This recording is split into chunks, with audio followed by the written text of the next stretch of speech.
Please. Tell us from your students. Oh, Miss Hewlett. What do you think your chances are next year with Six Nations? Good question. I think the Six Nations next year is probably the most wide open Six Nations in the past decade. But simply, I think England and Ireland obviously will be very disappointed with their campaigns, as was Scotland. You know, Scotland failed to make the quarterfinals for the first time in World Cup history this year. They made believe it or not, they made the quarterfinals every year since '87. Yeah, as I said, England will be rather disappointed. Ireland obviously frustrated. They lost to us in the quarters. There's a massive expectation on us now to reduce.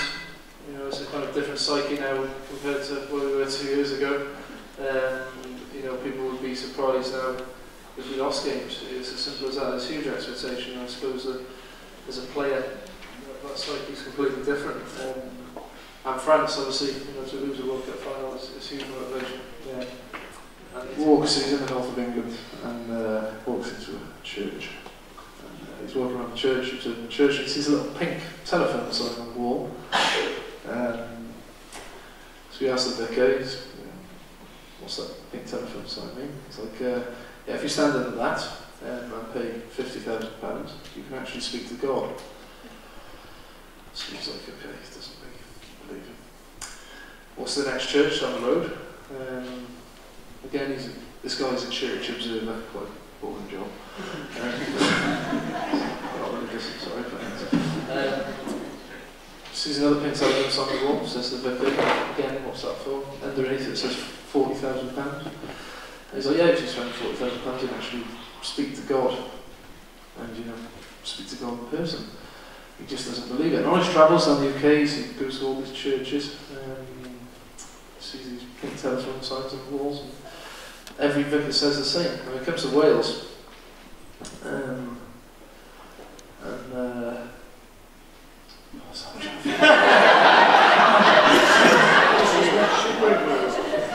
what is the end of the joke?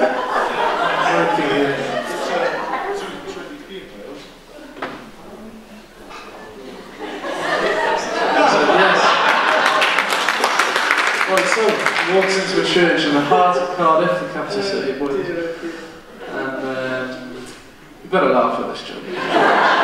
This is his favourite joke, I read about it.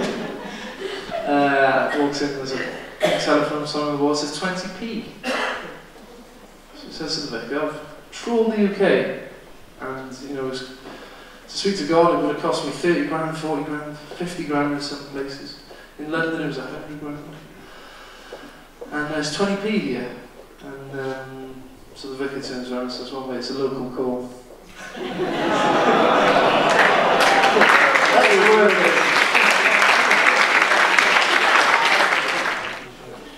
Okay, I think for me, I think the age you're at now, there's going to be massive temptations, as there always is. You know, there's huge temptation when you're that age to go out and have a good time. You know, certainly when you're 18, 19, and you get to that age, and there's huge temptation from all walks of life. And I suppose you're all going to have different sort of goals. And I was discussing with the gentleman on this table here. It's all about finding that balance in your life, and I honestly believe that obsession is unhealthy as well. And what I mean by that is, you know, you can have all the ambition in the world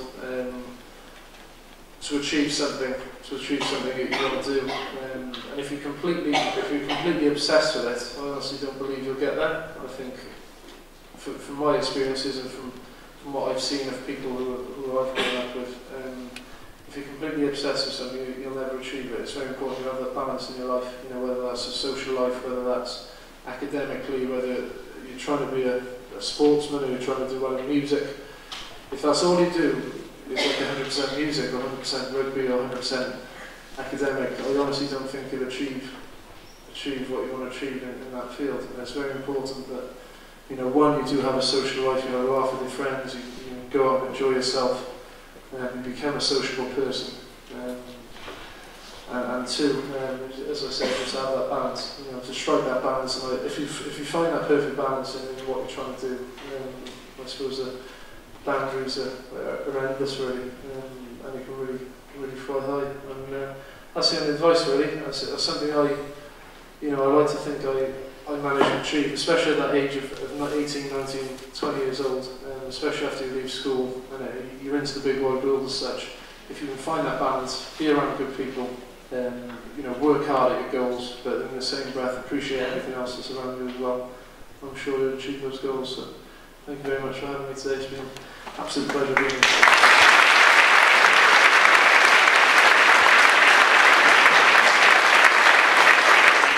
Colin L, Michael Stanley, Emily Scott, Ralph Henderson, MBE, and Jamie Roberts for all giving up their time today, not only to be with us tonight, but also for what has been an absolutely extremely enjoyable day for all students in the school as well.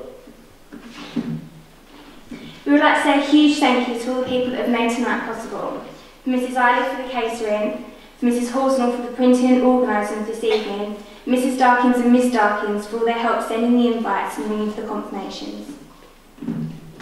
We'd like to present some gifts to Colin, Michael, Emily and Jamie, and some flowers to Miss Eiley and Mrs. Horsnell.